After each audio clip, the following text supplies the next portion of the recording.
Thank you. Jaya Radha Madhava Kunja Bihari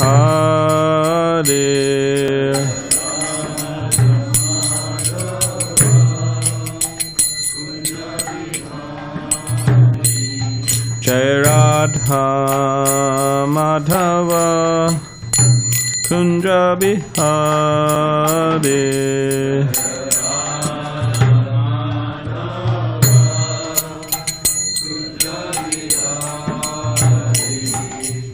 Gopijana Vallabha Girivaradhari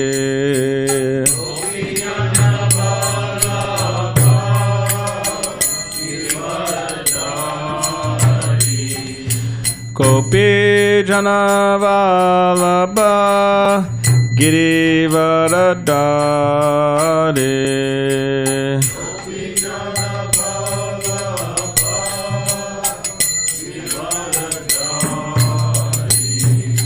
Yashodanandana vraja janaranjana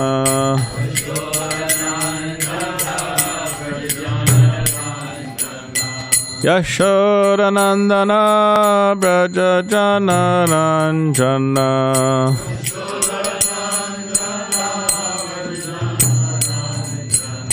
Yamuna tira vanachari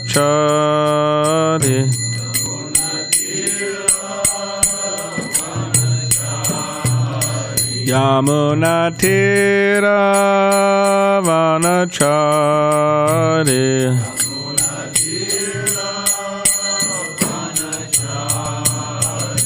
Jaya Radha Madhava Kunja Bihari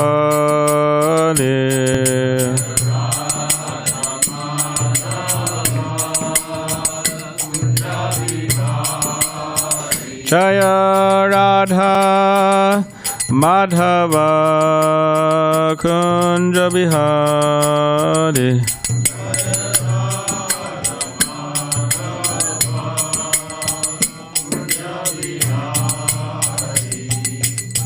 Gopijana Vallabha Girivaradhari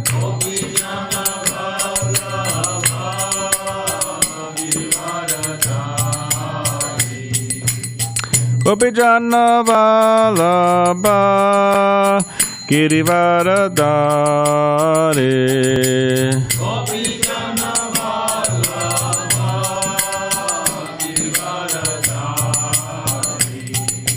Yashodanandana vraja janaranjana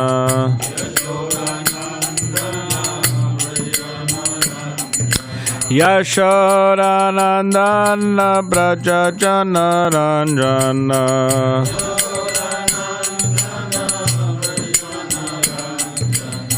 Yamuna tira vanachari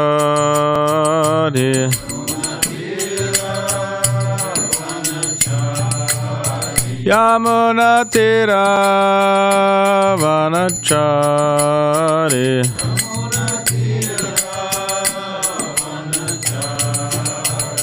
Jaya Radha Madhava Kunja Bihari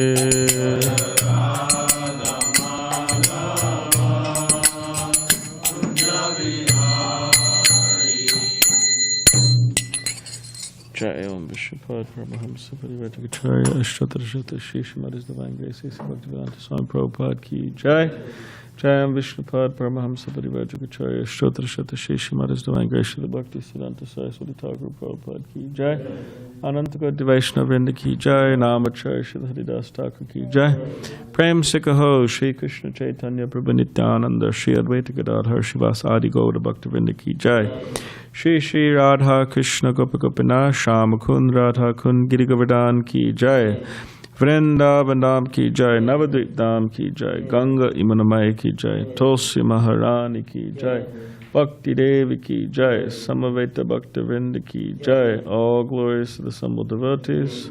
All glories to the assembled devotees. All glories to the assembled devotees. All glories to Shri Guru and Shri Gauranga.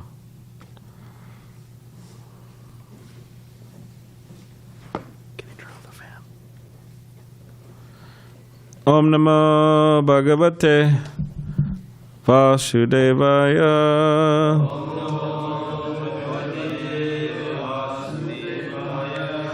Om Namo Bhagavate Vasudevaya.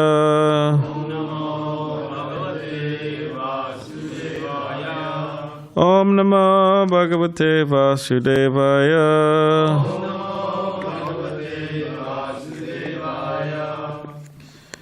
Sixth canto.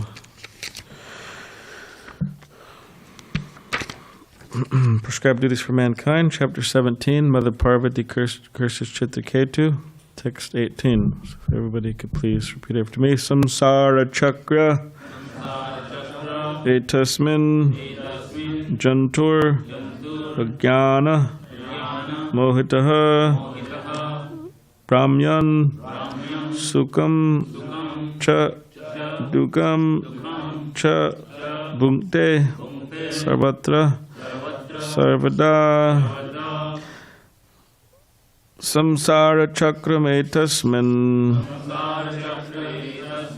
jantur ajnana mohitaha brahmyan sukam cha dukam cha te sarvatra sarvada samsara chakram etasmin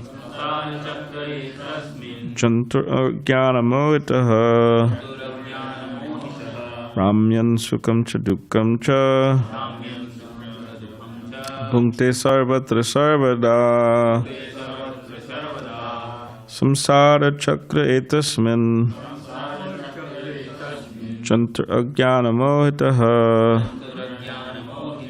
brahmyan sukam cha dukam cha bhukte sarvatra sarvada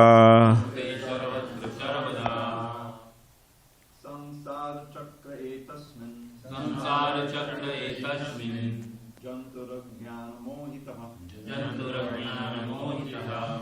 brahmyan sukam cha dukam cha bhukte sarvatra sarvada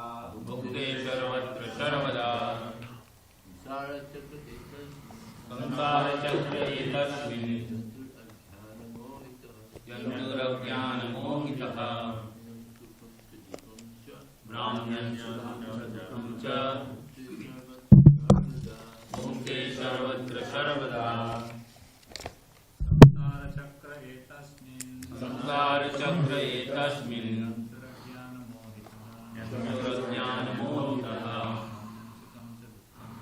brahmyan sukam cha dukam cha bhukte sarvatra sarvada samsara chakra etasmin jantur ajnana mohita brahmyan sukam cha dukam cha bhukte sarvatra sarvada. Any more ladies? Okay. Samsara chakra etasmin jantur ajnana mohitaha brahmyan sukam cha dukam cha bhukte sarvatra sarvada.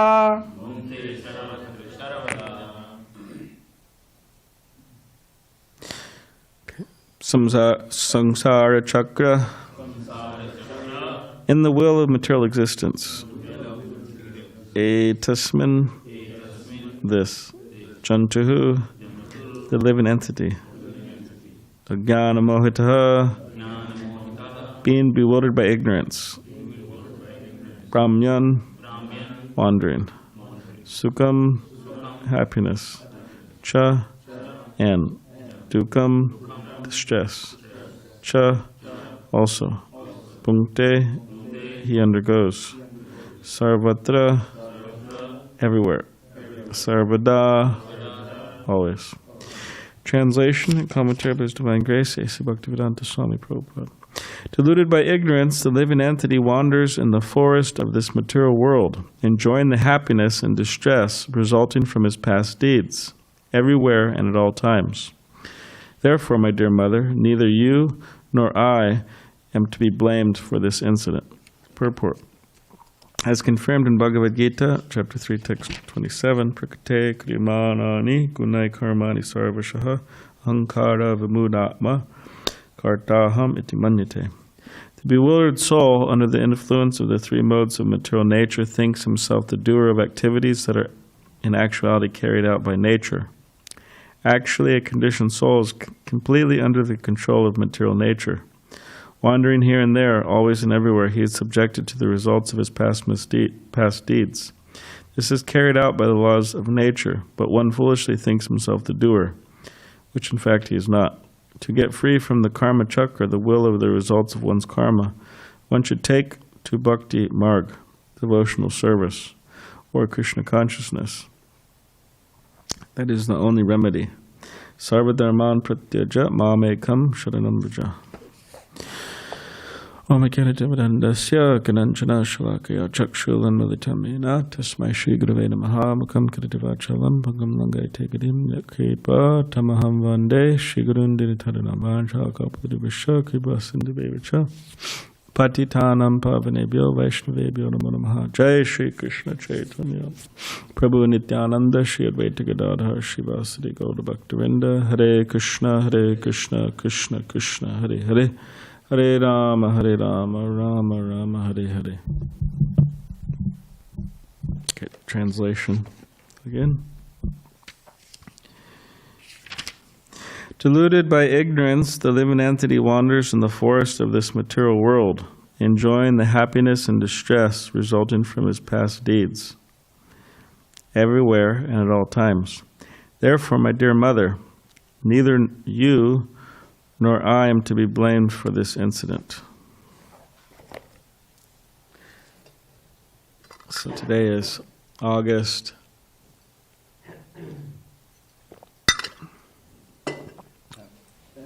10th. It is happens to be Priya Gopi's birthday today, right? All right, well, we wish you all the best on your birthday. Happy birthday to you. Krishna conscious birthday.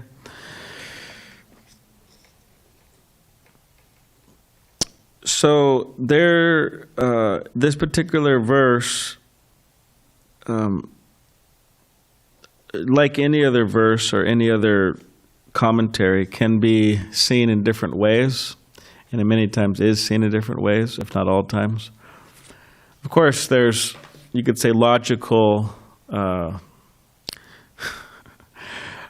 there's logical ways to see it, and you could say there's illogical ways to see it. Now, of course, the logical ways in which I see it may seem very illogical to the ways you see it. That's called religion, right? Or it's called being in a religious institution, or people having different ideas. I see black and you see white. Yes, exactly. I was going to mention that by Bhakta Blake. Bhakta Blake, yes, I'm going to repeat it right now, the full thing. Bhakta Blake said, you and I read the Bible day and night, you read black and I read white. So what does that mean? See it in different ways. Yeah, we see it in different ways. So, and the way I see it I think is very logical. And then I may tell someone the way I see it, and they say, well, that's very illogical, or stupid, even. Or just, they may even say immoral, your understanding is immoral. Right? When Srila Prabhupada would bring up, in the Bible, it says, thou shalt not kill, right? And then Prabhupada would say, oh, the modern Christians, doesn't mean all of them, but a lot of them, they say, oh, they're expert at killing. Talking about killing of animals. The Bible Belt. A lot of slaughterhouses down there. So now that's how he's seeing it. Or you could say that's the literal, right? Kill. And other people say, well, no, that's not killing. That's referring to humans. And then Prabhupada would say, well, they should say murder then. Anyway, so you could see how that's one example, but there's so many examples. You start talking about, for example, what's appropriate in terms of spreading Chaitanya Mahaprabhu's movement. How does yoga come in the picture? Means, the yoga, that Hatha yoga, right? How does that come into the picture of spreading Lord Chaitanya's movement? Some people say it doesn't at all. It should be like, some people say, well, we use it for bridge. It's a bridge tactic. We get them through yoga and then they become devotees, right? Anyways, we don't have to get into all that right now. But how does yoga play a part in it, or does it? How does philanthropic work play a part in the Hare Krishna movement, or does it? How does gender roles play a part? What about the four regulative principles? There's actually different understandings of the four regulative principles, if you didn't know that. Yes. I mean, some of them are pretty clear, I would think. But I'm sure there's, like, what is intoxication? Is it okay if I'm a student and I'm going to college and I'm participating in this whole thing, if I need to stay up for 8 hours and study to pass my exam, is it okay that I drink coffee? Because Prabhupada would say no tea, no coffee, no right? But maybe it's okay in certain circumstances, right? It's for my service. That's one example. And people say, yeah, don't be a fanatic, just, Or you're driving, for example, you're driving across country for some preaching events or that something, you got to stay up. So, can you again drink that cup of coffee or that energy drink with caffeine? Some people say, don't be a fanatic,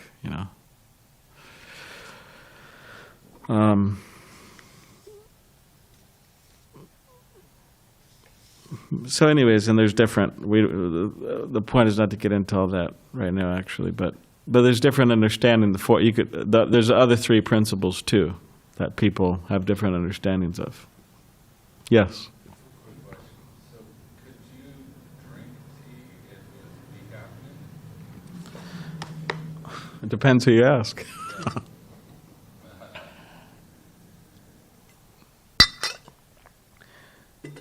I mean, even the decaf has something in it, right? Yeah, decaf has something in it, right? Yeah. It depends who you ask, but yeah. But Prabhupada would say no caffeine, no tobacco, none of this, stuff. So, but anyways, the point is that people, they see things differently, and they go so far as to say, well, how you follow the four regulative principles, that really depends on your guru's understanding of them. It's interesting. And they'll make the point that Krishna consciousness is not black and white, which, okay, we understand that. But in terms of how you follow the four regulative principles, well, you should ask your guru, because different gurus have different understandings. It's an interesting statement, actually.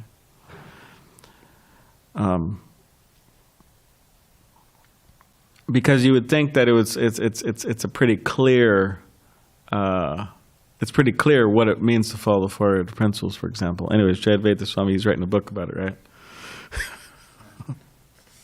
And then someone will write a book about their understanding. Anyways, but he's writing a book on his particular realization, his understanding of Srila Prabhupada's instructions on the four regulative principles.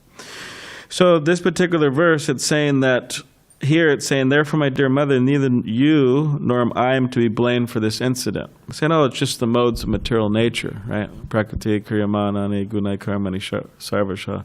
So this could be seen in a particular way. In other words, devotees could use this as ammunition. Hey, I'm engaging in a-Vaishnav behavior, means not. So non-Vaishnav behavior or non-devotee behavior. But hey, it's just the modes, It's not me, it's not you, and it's just you don't take offense, It's just the modes of nature acting, So in other words, it could be used in a way you could say is like an excuse. Now, if someone would say it's just the modes, of course the modes are influencing, but as devotees, it's our particular responsibility to, as far as possible, not let those modes affect us. In other words, to rise above them, at least to some degree. Or as in some extreme cases, there's all these cases of murder and what do you call passion crimes and all this stuff. And in some extreme cases, people would say, yeah, it wasn't me, the devil made me do it. But it doesn't really work like that. You still got to go to jail, right? So if the devil made you do it, you still have to go to jail. It's like, it's not going to work.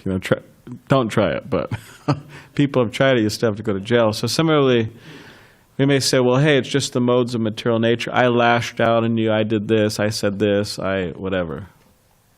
I engage in this a-Vaishnav behavior, which Vaishnav by definition should be gentle. Then it doesn't mean that we don't have to suffer the reactions. We will suffer the reactions. Yes? What about when someone pleads insanity? I think it's What if somebody pleads insanity? or mental illness. Yeah. Well, any lawyers here? I'm not sure what happens exactly. I mean, maybe they get less time. I mean, just like, for example, if it's a premeditated murder, you're going to spend more time, if not the whole life, right, in jail, because it's premeditated. It means you knew exactly what you're doing. You planned it. Very detailed plan. Now, if it was out of passion, means just the heat of the moment, a person killed somebody, then you get less time because it's considered less. Now, of course, anyways, there's all different types of...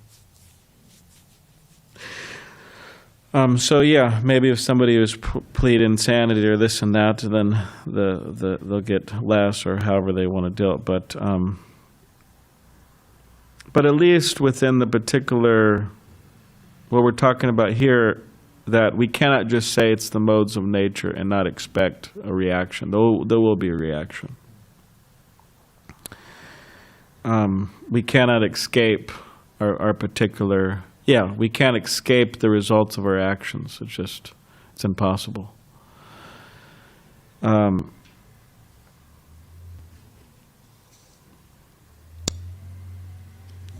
Yes. What was that? Yes, of course.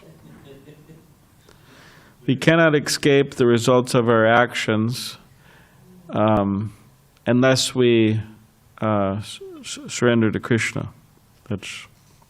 So that's the only way to escape the particular results of our actions. But the thing is, within Krishna consciousness, people say, I am surrendered to Krishna.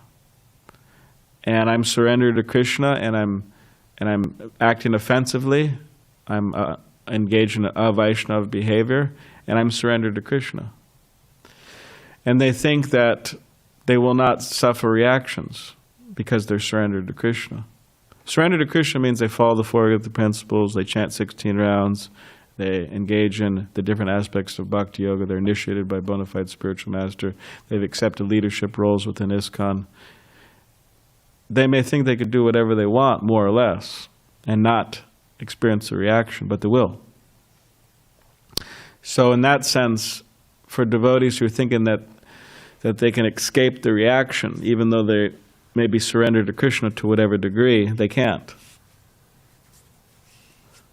So in other words, being a devotee doesn't mean they can do whatever they want.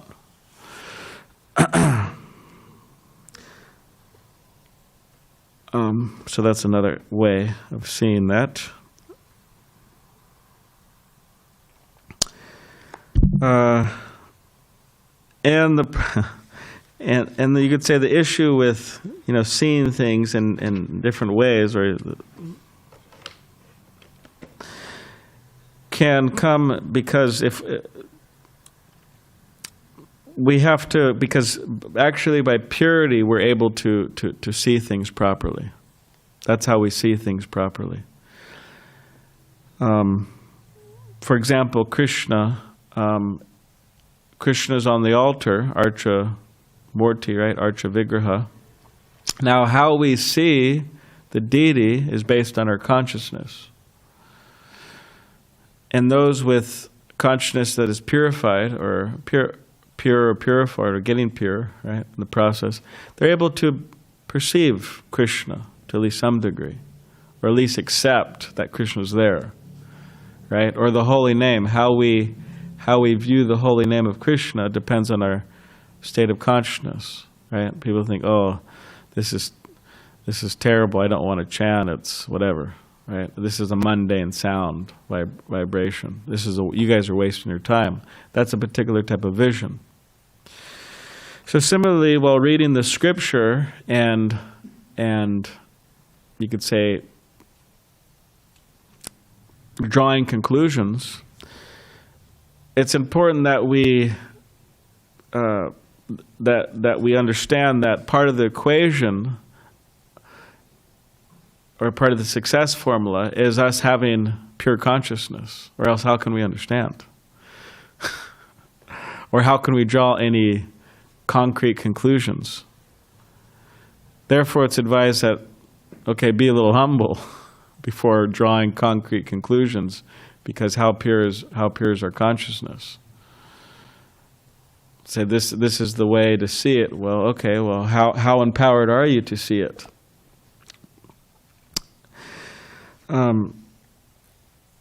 Just like there was a quote, Ravindra Swarup Prabhu, he quoted this, some philosopher, I forgot his name. Whenever you quote someone, actually you're supposed to give credit, but I'm forgetting, so sorry. Please forgive me. The philosopher out there, please forgive me, wherever you are. It's probably some old philosopher too. But anyways, the quote something like this, more or less, in essence, that he says that a book is like a mirror. Okay, so imagine this book. It's like a mirror. So like, you look at the book, you look in the book, and it's a mirror. Mirror means you see your reflection of your face, right? Clean mirror. So he said, a book is like a mirror. And he said, if an ape looks into the mirror, you can hardly expect a prophet to look out. Means that you have all these people who are claiming they have the concrete understanding, or absolute understanding of their scripture, for example. But what is their state of consciousness? What is their empowerment? Why are they the ones who have the right to understand? And a lot of times they don't. I got the guy. Oh yeah, what's the guy? Remember his name is George Christoph Lichtenberg. George Christoph Lichtenberg. Okay, there you go. Okay, good. So yeah, the people they say, oh yeah, we have the right understanding, right? Or I have the right understanding. But practically they don't follow any, sometimes hardly any principles to understand the scripture. So it's interesting. And also within the devotee world, I mean, again, devotees aren't excused. It's, because we talk about other religions, but, for devotees to so easily claim that I have the concrete understanding here, despite the conditioned soul having the tendency to cheat and to be illusioned, and what else? Forget things. To cheat, to be illusioned, imperfect senses, and to make mistakes.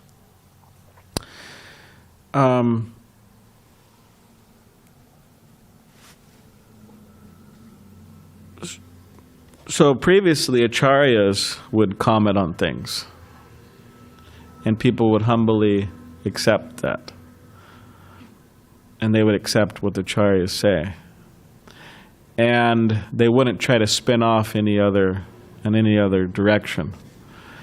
Nowadays, anyone could just come up with their own understanding of Krishna consciousness, and it's a free reign. The internet's like, you could be preaching day and night whatever you want, and claiming that your understanding is the best, right? The true understanding. So now it's not that we don't have any ability to understand, but the idea is we need to surrender to the spiritual master, to surrender to Krishna. We need to spend time engaged in the process of Krishna consciousness, become purified. Be honest, right? On and on and on. And then we could have some understanding. We could be empowered, actually. Just like even in the mundane world, I mean, these people, I mean, they spend years, like, if not decades, learning their particular subject, and then they're considered qualified to teach. Then they could teach. So in other words, there's a certain process by which they become qualified to teach a particular subject. So nowadays in religion, you see people, they don't engage in the process practically at all, and what to speak of for a long period of time, and they say, I'm a teacher. I know what I'm doing, I know what I'm talking about, I have concrete understanding. And you say, okay, well, what's your track record? How long have you been around? Oh, really, not that long. Okay, well, what's your surrender? What's the barometer of your surrender? Oh, not that much. And how much do you follow? Oh, well, kind of. What stage of bhakti are you on? It's kind of, like one devotee said, he was a brahmachari in the Hare Krishna movement. And eventually he left, and then he lost faith, and somehow or other he kept faith in Krishna's name. So he would say, yeah, I understand that the real nectar, it's in Krishna's name. Bhajan, But he said, I have some fundamental issues with the philosophy. And I said, oh yeah, what is that? And I guessed. I said, Krishna's the Supreme Personality of Godhead? And he said, yes. So, that's a big one, right? So anyways, he said he became a brahmachari, and he said he was working his way up the ladder. He got initiated, and Adao Shraddha, Tata Sadhu Sangha, right? Bhajana Kriya. He said and then he felt like he fell back on the ladder, and he's working his way back up again, Shraddha. So, but there should be some qualification, not just anyone. So not to say that there's no one that is qualified or who can become qualified, but it's a very common thing within religions for people to think that, yes, I understand, I could comment on this, or here, give me the mic, quick. Just like you meet these people out on the streets when you're distributing books, for those of you who are out there distributing books, or those who have distributed books. I mean, sometimes, you meet people from other religions, and, practically they think that they're like the next Messiah, they're coming to save you and give you the right understanding, But again, what's their qualification? So this can become an issue in religions, and it is something that is happening in the Hare Krishna movement also, that people have different understandings, and we're talking about not just, you could say, disciples, but spiritual masters, leaders. They have different understandings. Some conservative, some liberal, some in the middle. And it's a challenge.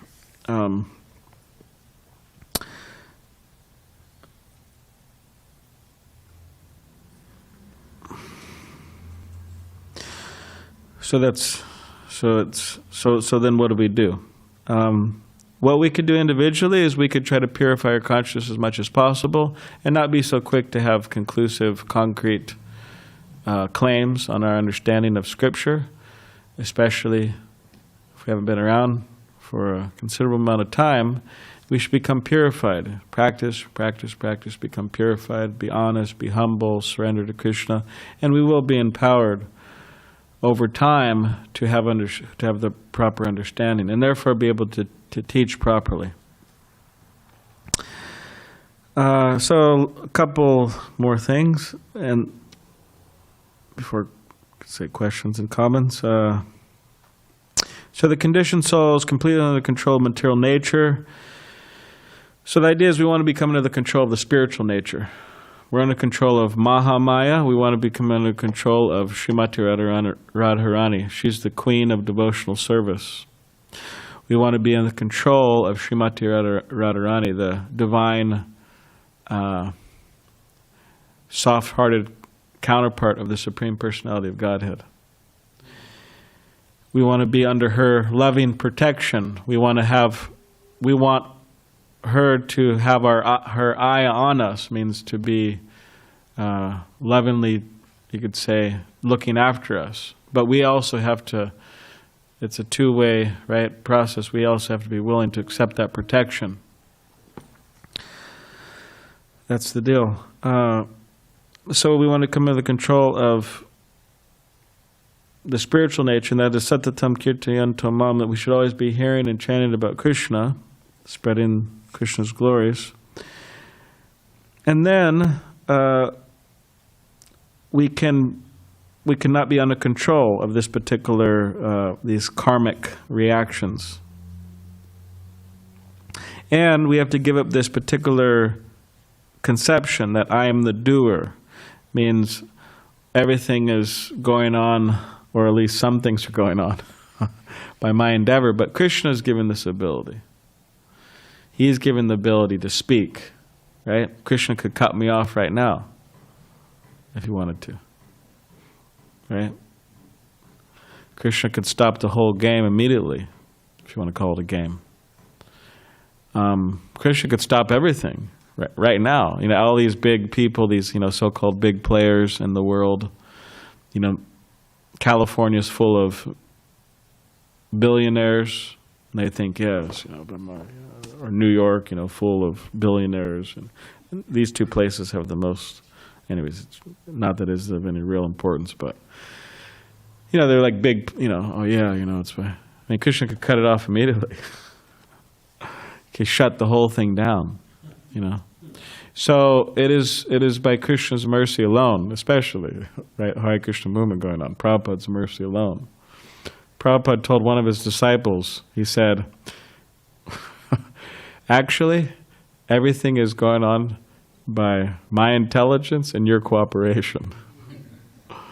So, you know, don't think that, you know, you have, so that, and that's just, you could say, being humble and living in reality that, yes, okay, I have some abilities, we may have some abilities, but they're given by Krishna. The inspiration, as Dharmasetu Prabhu was mentioning the other day, that imagine you wake up in the morning and you just have no desire to chant Hare Krishna. You have no desire to do any of this. I mean, sometimes it kind of happens, but even the desire, the inspiration, that's coming from Krishna. The inspiration to do this, to do that, to the intelligence, it's all coming from Krishna. So,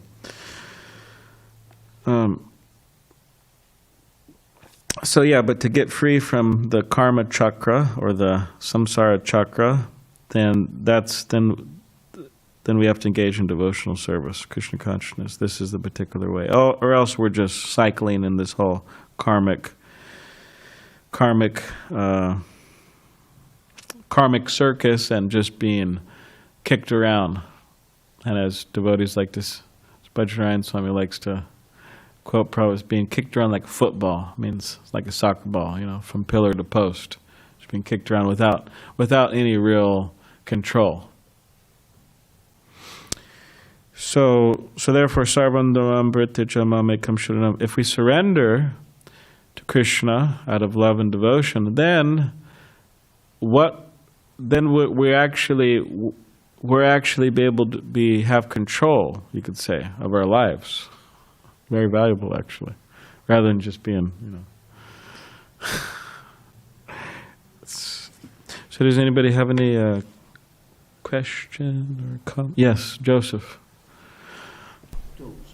Okay, you mentioned we're in this wheel of material existence, enjoying the happiness or the distress according to our past deeds. Yes. So is that past life deeds, or is that possibly things we've done this lifetime that get us here today? Could be both. Both. Okay. Yeah, this lifetime, past lifetime. Yeah. And then you mentioned the only remedy. I'm very holistic, so the remedy is just Krishna consciousness, and I know that. Yeah. Thank you. Well, there's akarma, vikarma, and karma, right? So vikarma means vicious activities, just real demonic activities, ungodly, against the laws of nature. This is vikarma, right? So that produces bad results. So it's important to understand what those are and avoid them. And then there's karma. You could say, okay, some type of good results, or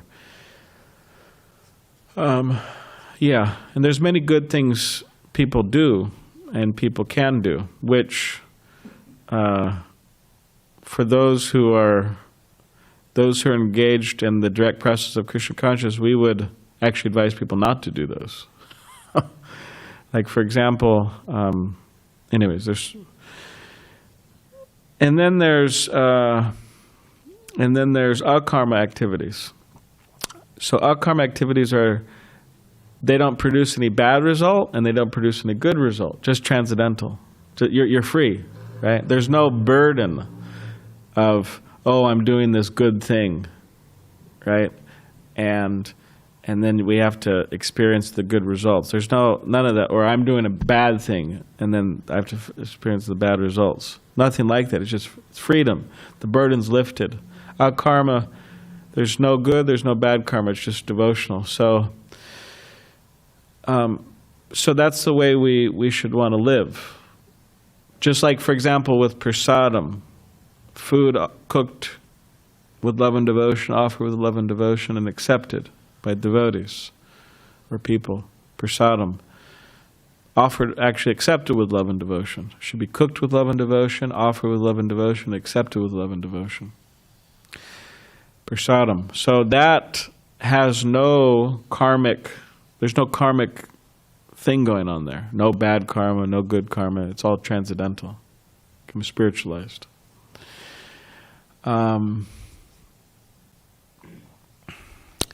Giving charity, for example, that could be a very karmic binding thing.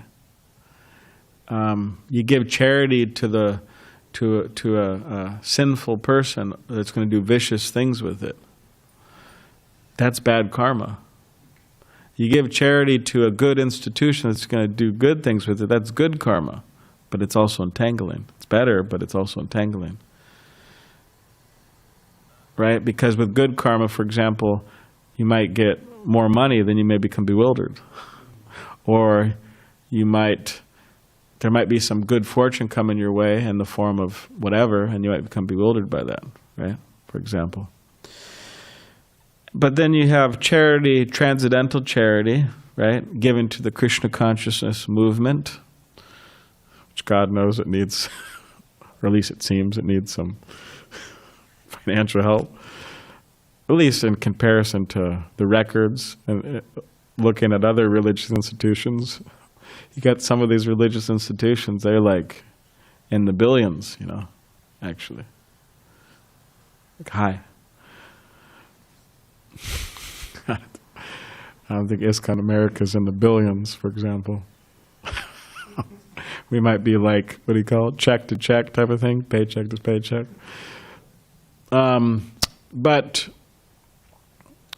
if transcendental charity is given, means charity given to the Hare Krishna movement for Krishna conscious purposes, to beautify the temple, to renovate the temple, to fix the temple up, to host programs, preaching programs, and books, and this and that, and to support the deity worship, right?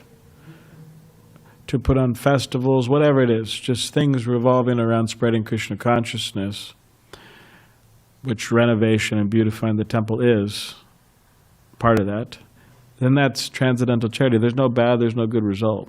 It's just spiritual benefit, pure spiritual benefit. It's a very good deal. So yeah, anyways, but charity, food, I mean, all of these things are in the realm of good and bad, could be done karmically or vikarmically. I think I just made that one up, vikarmically, akarmically. It could be done different ways and we get different results. So therefore we have to be careful. What other ones? Charity, food, what else? Just, yeah, renunciation, how we renounce. Knowledge, yeah.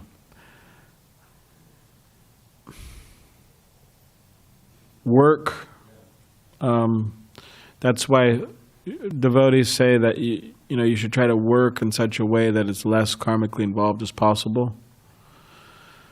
One time, Borijan Prabhu, he was going to sell some like bags, some handmade bags from Nepal or whatever, and he was he would give a lot of donations to Prabhupada. At least he would regularly send to Prabhupada donations, even if it was small. He would send stuff to Prabhupada regularly. And Prabhupada appreciated that. He said, "I've noted your, But anyways. Borijan Prabhu was kind of complaining to Prabhupada. He was saying, "Oh, Prabhupada, this is kind of like mundane, just selling bags." And then Prabhupada said, "Well, I mean, one has to do something, So the idea is to do something that's as least karmically involved as possible, because there's some jobs that are really karmically, bad.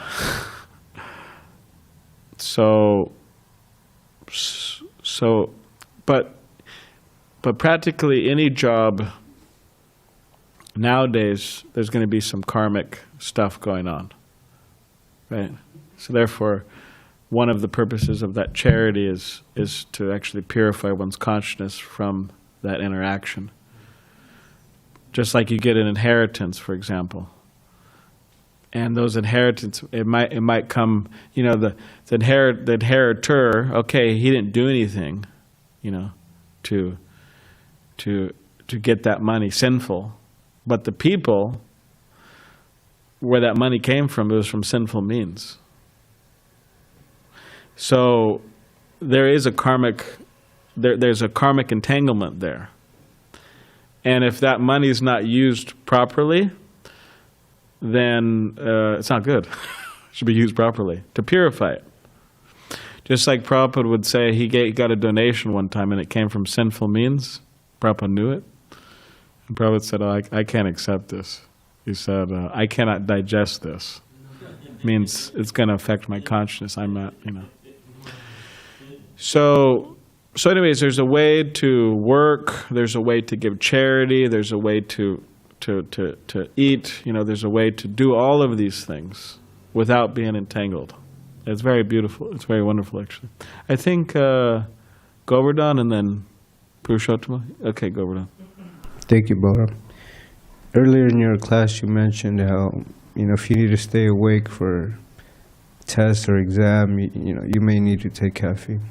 Yeah. When we were in Burma, Maharaj and I, we had to drive like 5 hours to the next home program. And I remember the driver kept eating something, and I looked and he was eating peanuts. Do you know anything about peanuts helping you stay awake while driving, or? Well, I mean, I think just like for example, when you're taking prasadam, generally you don't fall asleep. I mean, sometimes it happens. Like if you're really tired and you're like taking prasadam and you're just like, man, you're really tired. It might happen. I've had it happen to me personally. I was just like really tired, and I'm just like, oh God, I'm like really tired. So, but generally it doesn't happen. Generally you kind of like, it's like enlivening, like, all right, okay, here's the prasadam, right? Of course you have to be careful about that, but so anyways, peanuts, I could just think, okay, tasty, something, okay, kind of enlivenment to the mind or something, stay awake. I know one devotee used to take chilies on the road trip, Bite a chili and was like, okay, keep me awake, So. Oh, really? They give to horses when they're sleepy? Chilies? All right, there you go. Okay, Purushottama.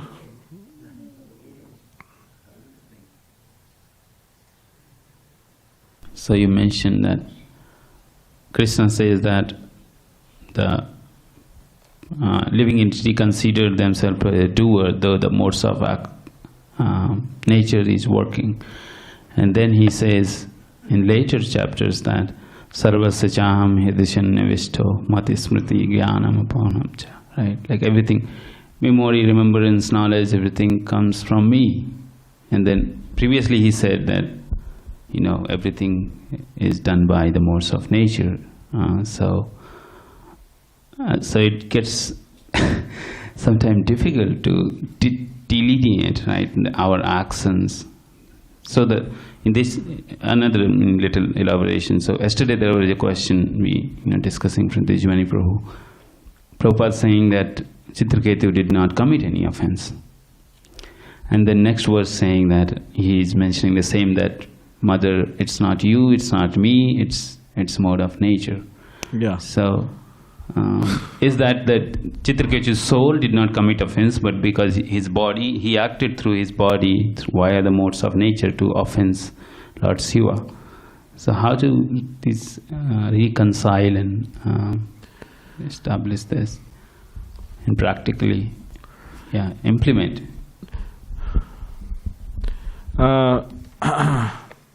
What do you think, Triveda Prabhu?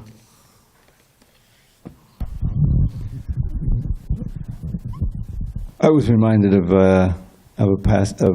something that's related to this in the pastime of Kaliya,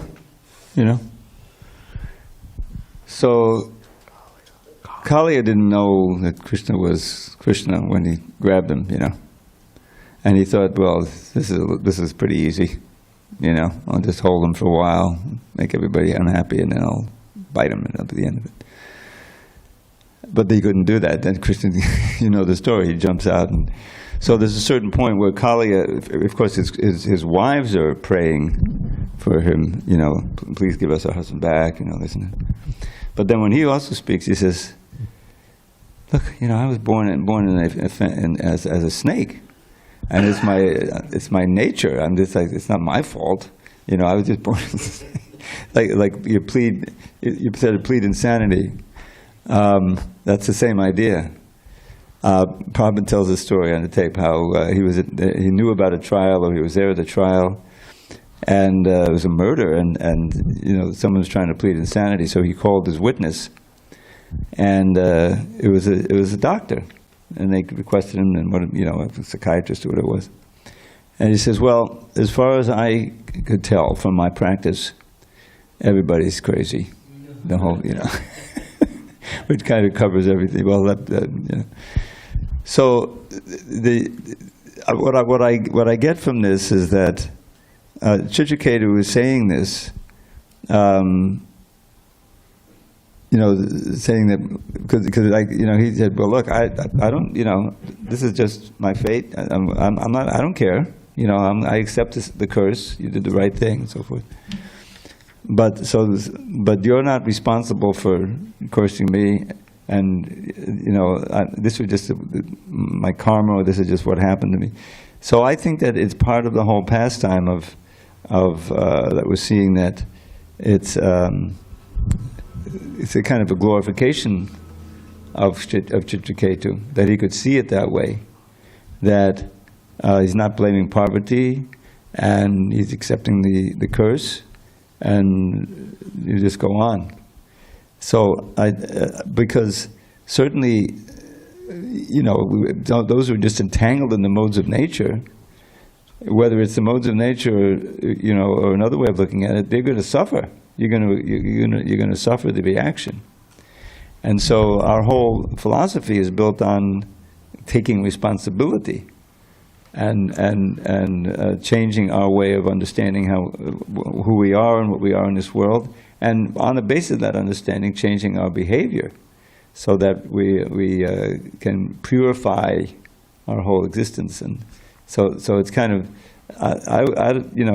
this whole pastime, as we pointed out, on the top side is Krishna arranging it all, so that Chitraketu will come back quicker.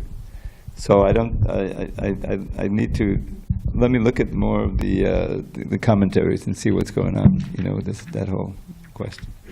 Who's really responsible? Is no one responsible?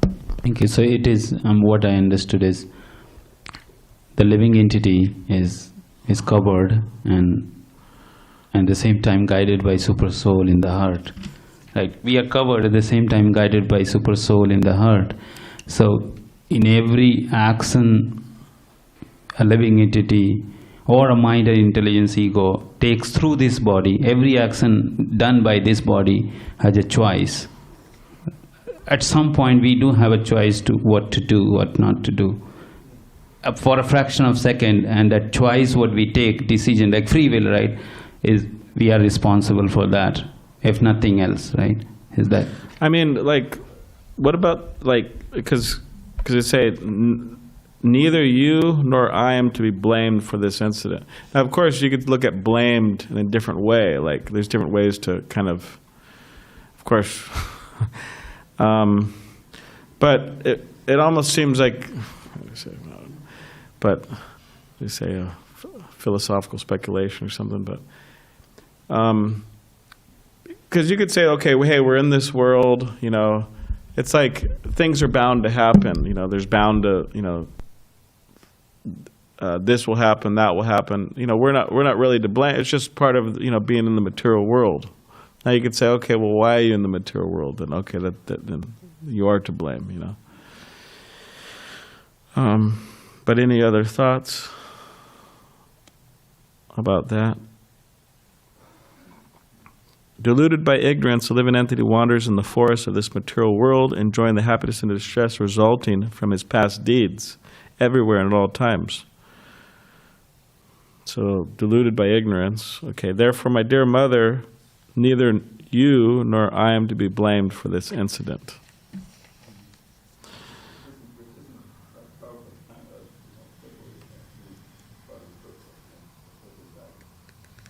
Yeah.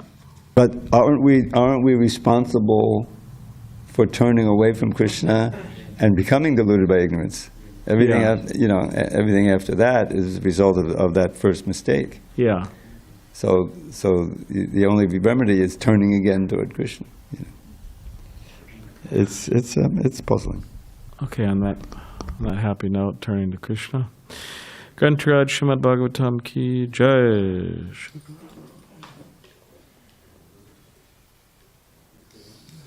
Or what about this one? In this material world, neither living entity himself nor others are the cause of material happiness and distress. But because of gross ignorance, the living entity thinks that he and others are the cause.